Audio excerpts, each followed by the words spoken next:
Je dirais qu'aujourd'hui, en 2024, l'un des plus grands problèmes pour les gouvernements, c'est que la Silicon Valley et beaucoup de plateformes de la tech ont changé d'attitude vis-à-vis de ces questions-là.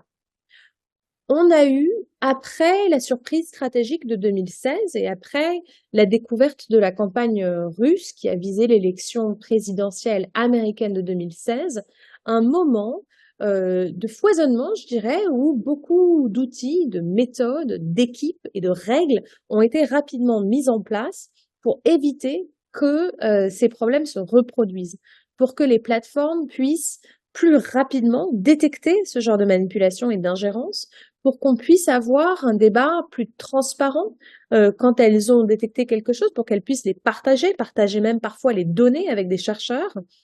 Et malheureusement, depuis 2020, il y a eu un changement d'attitude. Beaucoup des règles qui avaient été mises en place après 2016 ont été abandonnées. Beaucoup des équipes qui travaillaient sur ces sujets ne travaillent plus pour ces plateformes et beaucoup des outils, notamment les outils qui permettaient aux chercheurs d'avoir accès aux données pour qu'ils puissent eux-mêmes faire ces analyses, ont malheureusement été démantelés. Du coup, je dirais qu'en 2024, c'est ça le plus grand challenge pour les gouvernements, c'est comment re-responsabiliser les plateformes vis-à-vis de ces questions de manipulation de l'information et d'ingérence.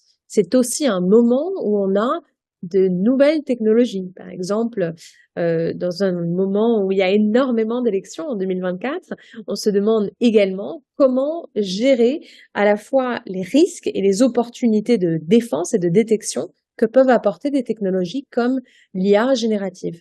Je suis réaliste, mais optimiste. Et je vous dirai pourquoi.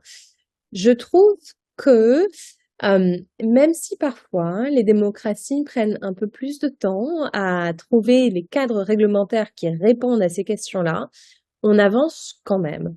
Et par exemple, je trouve que ce qui se passe en Europe avec le Digital Services Act, le DSA, le DMA, le Digital Markets Act, et le AI Act, c'est aussi un moment d'espoir d'avoir un format de régulation qui nous permettra de responsabiliser les plateformes, de continuer l'innovation et de pouvoir comme ça créer un espace numérique qui reflète nos valeurs démocratiques. Donc je crois quand même que même si parfois les progrès sont lents, ils sont réels et que ce sont ces nouveaux cadres juridiques qu'il faut mettre à l'œuvre. Je crois aussi que on a un moment de renouveau aussi dans les technologies qu'on utilise.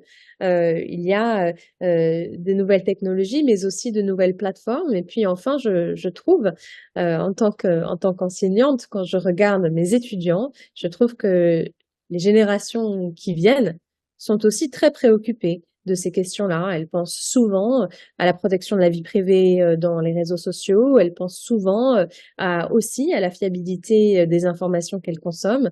Et j'ai espoir aussi dans cette nouvelle génération qui a peut-être grandi plus que nous tous avec ces outils numériques et qui en a une certaine exigence également.